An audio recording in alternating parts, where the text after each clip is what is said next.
But what I wanted to share with you today is just what my experience with Crackle weave is so far, and how I seem to keep getting attracted back to it. You know, there are particular weave structures. I always talk about overshot, of course, because it's like a magnet to me.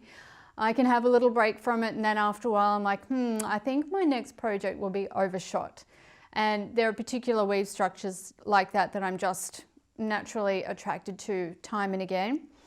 And Crackle weave seems to be one of them. So I do have a bit of experience with Crackle weave now, and I would love to share a little bit about that with you.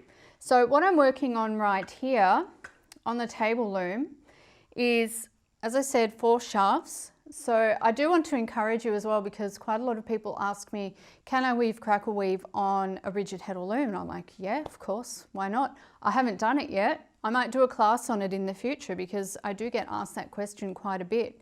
But there's no reason why you can't, as long as you can make those 4 shafts and then make the shaft combinations work on the rigid Heddle, then that's all you need to do. Be very similar to working overshot on a rigid Heddle loom.